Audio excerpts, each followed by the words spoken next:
So we just got some disappointing news today. Steve thought he had an offer after being unemployed for just over 1 month. He was very excited, although the job was overnight. It was going to be 11 to 7. He was willing to do that. It was half of what he had been making, but it came with health insurance, which we need for me. So we were very, very excited. He was told he'd be getting an offer by yesterday, which was Friday, and it never came. The woman who was giving him the offer was going on vacation for a week.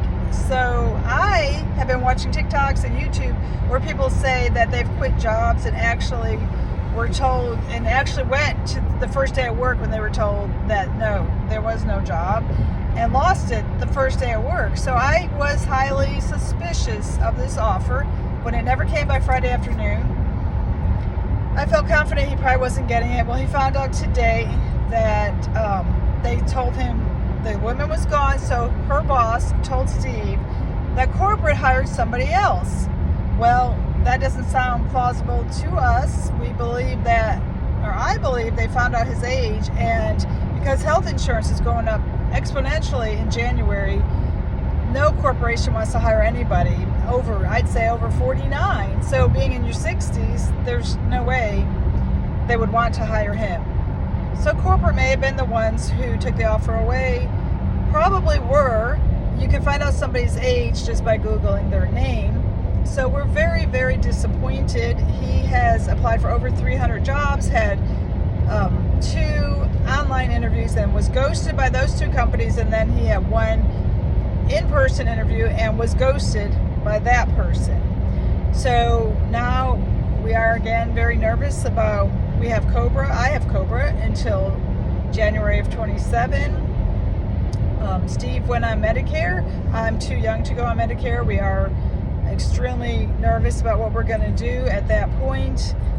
Things are just getting more dire, not just for us, but for everybody. It's hitting every age bracket, from people just graduated from college, unable to get jobs, to middle-aged people in their 50s, people older. Boomers are the fastest growing homeless population. Younger people are probably still living with their parents. So although they struggle with jobs, it does impact their life for the rest of their life, because when you are unable to get a job in a recession, that impacts what your earnings are the rest of your life. So it is sad times for the whole country.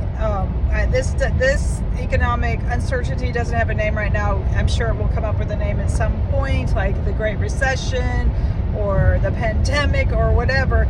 This is going to be far worse than the Great Recession. House prices are dropping. Houses are not selling. And once houses start foreclosing, that's when it will really, really get bad. So yeah, we are nervous. What are you feeling? Do you still have a job? And if you do, I'd keep it. I'd be saving as much as possible. I'd be cutting back on unnecessary items. We mentioned, I think, in one of our videos that we are cutting back on our garbage pickup, which seems to be extreme, but our garbage pickup has gone up to $40 a month for 2 bags a week. So we decided we will take it ourselves, and we are looking at cutting back everything that we possibly can. So look for our other videos in the description, and until we see you again, take it easy.